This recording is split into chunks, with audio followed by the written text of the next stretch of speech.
Il avait été surnommé l'homme le plus détesté d'Amérique pour avoir fait exploser le prix d'un médicament contre le sida. Le très provocateur entrepreneur Martin Shkreli a été condamné vendredi à 7 ans de prison par une juge new-yorkaise.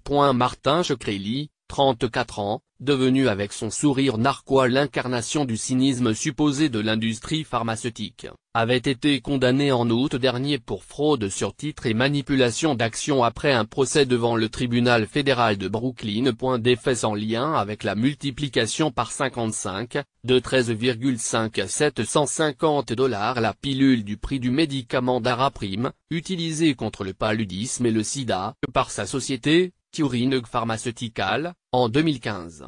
Mais qui lui ont valu une intense attention médiatique depuis son arrestation en décembre 2015. Son avocat Ben Brafman, un ténor du barreau new-yorkais, avait plaidé auprès de la juge fédérale Kiyo Matsumoto pour une sentence limitée à 18 mois de prison pour ce personnage qu'il a décrit comme un génie un peu autiste, un autodidacte extravagant capable d'innovation majeure dans le domaine pharmaceutique, selon certains de ses ex-collaborateurs. Brafman a même reconnu vendredi avoir eu parfois envie de lui mettre son poing dans la figure, tant Martin Shkreli compliquait sa défense par son comportement, selon des journalistes présents à l'audience. L'accusation, qui le présentait comme un menteur compulsif, avait-elle réclamé un minimum de 15 ans de prison, arguant du manque de remords de Shkreli et de son obsession pour l'autopromotion, notamment via les réseaux sociaux sur lesquels il a multiplié les messages provoquants ou bizarroïdes ces derniers mois. Il veut que tout le monde croie que c'est un génie, un prodige des biotechnologies, a fait valoir la procureure Jacqueline Casuli. Il ne peut pas être une personne moyenne qui échoue, comme nous autres.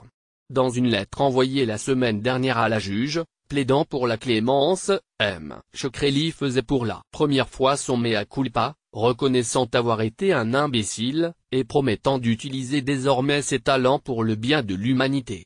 Il assurait aussi être une bonne personne avec beaucoup de potentiel. Des remords qu'il a réitérés vendredi lors de l'audience, la voix étranglée, évoquant les actions honteuses qui ont conduit à sa chute. Le repenti était trop tardif pour lui éviter une peine de prison conséquente. Mais, ajouté aux dons qu'il avait fait à des organisations caritatives avant son arrestation et à sa bonne conduite en prison ces 6 derniers mois, il a pu pousser la juge Kiyo Matsumoto à opter pour une peine très inférieure à ce que réclamait l'accusation. Picasso et Wu-Tang Clan. La juge Kiyo Matsumoto avait annoncé le 5 mars que Shkreli aurait aussi à rembourser quelque 7,36 millions de dollars aux autorités fédérales, une somme que les autorités pourraient récupérer en saisissant certains de ses biens, y compris un Picasso et l'unique exemplaire d'un album du mythique groupe de rap new-yorkais Wu-Tang Clan, Once Upon a Time in Shaolin. Shkreli avait acheté l'album en 2015 pour 2 millions de dollars, avant d'essayer de le revendre sur eBay en septembre dernier. Les enchères n'ont pas dépassé 1 million de dollars, mais la vente ne s'est jamais concrétisée et la valeur de l'album aujourd'hui fait débat. Depuis son arrestation en décembre 2015, l'affaire Shkreli a été riche en rebondissements, alimentant la réputation d'imprévisibilité et d'arrogance du personnage. En septembre, il avait offert une récompense de 5 000 $ pour une mèche de cheveux d'Hillary Clinton. La juge avait alors révoqué sa liberté sous caution. En mettant en vente l'album du Wu-Tang Clan, il avait aussi brandi la menace de briser l'album par frustration.